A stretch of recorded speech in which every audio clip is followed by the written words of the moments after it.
समझेंगे भूकंप क्यों आते हैं, ठीक है, और भूकंप का मुख्य कारण क्या है कि भूकंप आते हैं। सही है। तो देखिए क्या है, हरियस एक वैज्ञानिक थे। क्या थे? वैज्ञानिक थे। उन्होंने कहा था कि जो पृथ्वी का बाहरी जो क्रस्ट है वो 100 किलोमीटर है, ठीक है, 100 किलोमीटर तो है लेकिन एक समान नहीं है, एक समान नहीं है, वो अलग अलग चट्टानों से बना हुआ है, ठीक है। जैसे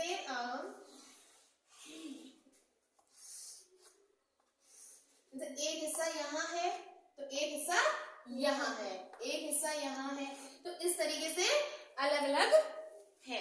एक क्रस्ट यहाँ है तो दूसरा क्रस्ट मतलब हिस्सा, समझ में आना है, क्रस्ट मतलब हिस्सा। तो क्या था, उन्होंने कहा था कि जो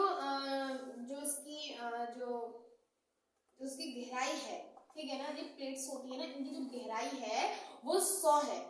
कितनी है? 100 किलोमीटर। कितनी है? 100 किलोमीटर। गहराई जो इसकी है वो 100 किलोमीटर है, ठीक है। और इसकी जो चौड़ाई है, एक प्लेट की जो चौड़ाई होती है ये वो 500 किलोमीटर है। कितनी है? 500 किलोमीटर। 500 किलोमीटर है। अब देखिए बात क्या है, ये जो प्लेट्स है वो जब ये एक दूसरे से टकराती हैं, एक दूसरे से रगड़ती हैं, जैसे एक प्लेट ये हो गई हमारी, है ना, ये प्लेट है, एक प्लेट हमारी ये हो गई, तो जब ये दोनों प्लेटें इस तरीके से रगड़ाती हैं तो क्या होता है, इसमें कुछ हलचल तो जरूर होगी ना। जब ये भाई ऐसे करके दोनों एक दूसरे से रगड़ाएंगे ना तो इसमें हलचल होती है, ठीक है। तो जो हरियस जो थे उन्होंने सिद्धांत क्या किया था, इसका नाम अलग अलग क्या नाम रखे थे, प्लेट टेक्टोनिक। क्या नाम रखा था? प्लेट टेक्टोनिक, ठीक है। तो क्या है इसमें और कोई दिक्कत नहीं होती है। दिक्कत जब होती है जब ये दोनों एक दूसरे से प्लेटें रगड़ा जाती है। क्या कर जाती है? रगड़ा जाती है, क्योंकि ये जो प्लेट्स हैं, जो प्लेट है वो 100 किलोमीटर गहरी, कितनी है? 100 किलोमीटर, और इसकी जो चौड़ाई है वो कितनी है? 500 किलोमीटर। कितनी है? 500 किलोमीटर। 500 किलोमीटर है, ठीक है। अब क्या है कि ये अभी बात दिक्कत क्या आती है, सबसे मेन पॉइंट कि ये खड़ा किस पर है? मेंटल पर। किस पर खड़ा हुआ है? मेंटल पर खड़ा है। वो अर्धतल है, मतलब जैसे आपने देखा होगा गांव में चले जाओ आप, तो नीचे जब बरसात होती है तो नीचे क्या हो जाता है, नीचे तो कीचड़ होती है, जमीन के अंदर कीचड़ होती है, लेकिन ऊपर सूख जाता है तो वो धंसता है, एकदम तरीके से ऐसे करो वो धंसता है ना। तो इसी तरीके से मैग्मा के ऊपर क्या है? ये प्लेट्स है, ठीक है, ये चट्टानें हैं, ये प्लेट्स हैं।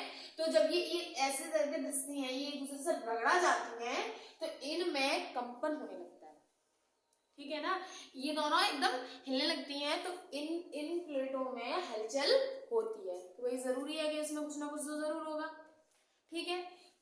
तो क्या है कि ये जो प्लेट्स हैं वो ये इनका हिलना खतरनाक है, ठीक है, खतरनाक है इनका हिलना। अब देखिए क्या है कि भाई इसके नीचे मेंटल है, मेंटल के नीचे तो पूरा तरल है, ठीक है। जब यहाँ पर हलचल होगी तो हलचल यहाँ पर भी होगी, सही है। हलचल जब यहाँ होगी तो हलचल यहाँ पर भी होगी। जब हलचल होती है तो ये दोनों जो प्लेट हैं वो रगड़ा जाती हैं। क्या कर जाती हैं? रगड़ा जाती हैं, ठीक है ना, एक दूसरे से क्या टकराती हैं, ऐसे बोल सकते हैं।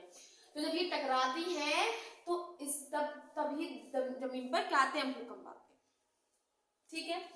तो बात यही है कि भूकंप का मुख्य कारण क्या है? क्या कारण है? यही कारण है। भूकंप का मुख्य कारण यही है। भूकंप का मुख्य कारण क्या है कि प्लेटों में गति, प्लेटों की, ठीक है। तो जब प्लेटें एक दूसरे से टकराएंगी, जब गति करेंगी तो भूकंप आएगा, ठीक है। और ये जरूरी नहीं है कि हर जगह आएगा। क्यों? क्योंकि जो प्लेट्स हैं वो अलग अलग हैं, एक ही चट्टानें नहीं है, मतलब कि अलग अलग है। जैसे राजस्थान की जमीन अलग है, मान लीजिए, है ना, तो बिहार की जमीन अलग है। ऐसा होता है ना, अरुणाचल प्रदेश की तरफ चले जाओ तो वहां की जमीन अलग होगी और राजस्थान की जमीन अलग है। तो इसी तरीके से ये भी प्लेट्स क्या है? अलग अलग है, ठीक है। तो जब ये प्लेटें रगड़ती हैं, टकराती हैं, जब ये गति करती हैं तो वहां भूकंप आते हैं। सही है, इतनी बात समझ में आई। तो हाँ, हरियस ने किसका सिद्धांत दिया था? प्लेट टेक्टोनिक का। किसका दिया था? प्लेट टेक्टोनिक का। ठीक है। और अब अगर जैसे मान लीजिए ये जो हमारी प्लेट्स हैं, ठीक है, ये जो प्लेट है वो बहुत बड़ी हो गई, बहुत गहरी है, 100 किलोमीटर, बहुत हो गया, बहुत गहरी है ना। तो जब देखिए जो ऊपर का किनारा होता है ना वो इतना खतरनाक नहीं होता है, समझ में आया ना।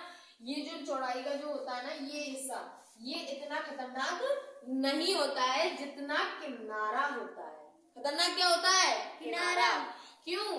क्योंकि प्लेट इस तरीके से रगड़ाती, ऐसे करके, ये ऊपर हुई, ये नीचे हुई, ये ऊपर हुई तो ये नीचे हुई, तो क्या हो गया? ये गति कर रही है। ठीक है, तो खतरनाक प्लेटें हैं। तो बताइए प्लेटें रगड़ाएंगी तो भूकंप आएगा या नहीं आएगा? आएगा। आएगा ना। तो इतनी बात समझ में आ गई कि भूकंप क्यों आता है और मुख्य कारण क्या है? प्लेटों में गति। प्लेट जब गति करती हैं, जब एक दूसरे से टकराती हैं तो ऊपर नीचे जब होती हैं तो भूकंप आता है। इतनी बात समझ में आई? ठीक है।